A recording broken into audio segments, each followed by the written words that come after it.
John Hare saw a red world.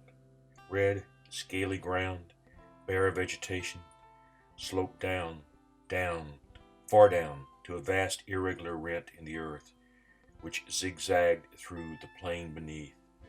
To the right, it beat its crooked way under the brow of the black timbered plateau. To the left, it straightened its angles to find a V-shaped vent in its wall, now uplifted to a mountain range.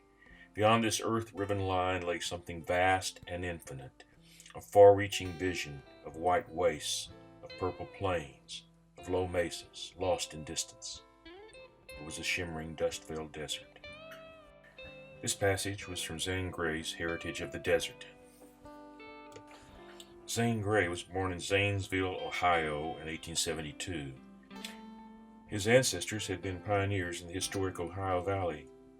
In his youth, Zane Grey received a baseball scholarship to the University of Pennsylvania, and once he graduated, practiced dentistry. But he wanted to write above all else.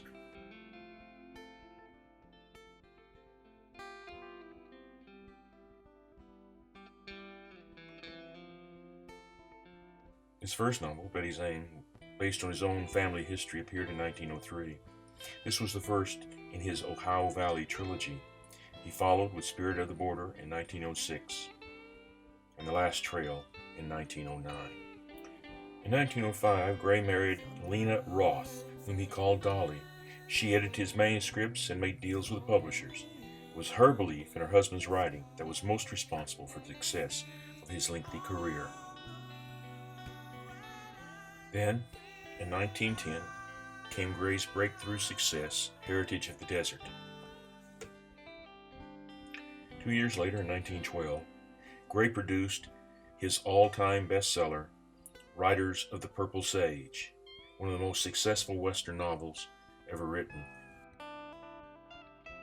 In quick succession, he turned out 3 Westerns: Desert Gold in 1913, The Light of the Western Stars in 1914, and The Lone Star Ranger in 1915.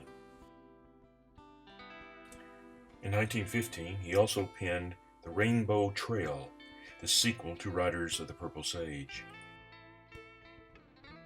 For the rest of his life, Grey churned out at least one novel every year, most of which wound up as one of the 10 best-selling books of that particular year.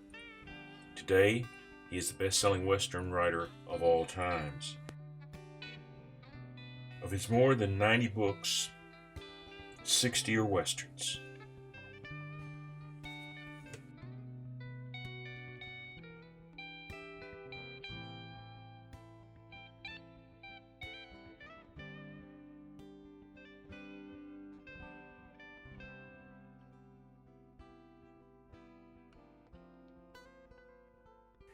Zane Grey has reached the screen more than any other American author. Hollywood has made more than 100 movie adaptations of his works, many more than once.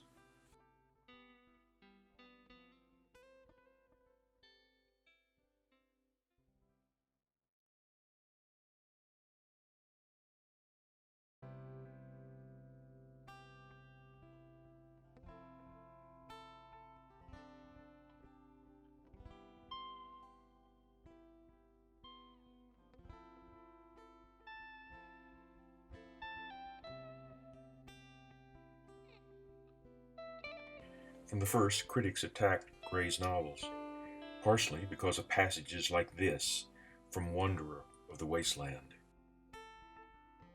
I am an outcast. I am hunted. If I made you my wife, it might be to your shame and sorrow. Take me, she cried, and the soft, deep, and passionate voice shook Adam's heart. She would share his wonderings. Goodbye, Oella, he said huskily, and he strode forth to drive his burro out into the lonely, melancholy desert night. Grey's audience has steadily been vanishing.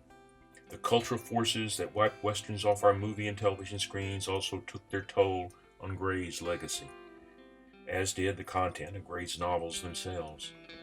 Still, he epitomized the Harriet Beecher Stowe principle. By the force of his popularity and the potency of his mythologies, Grey had a deep and pervasive effect on the way America saw itself. He was also a crucial figure in romanticizing the West that has yet to lose its grip on the nation.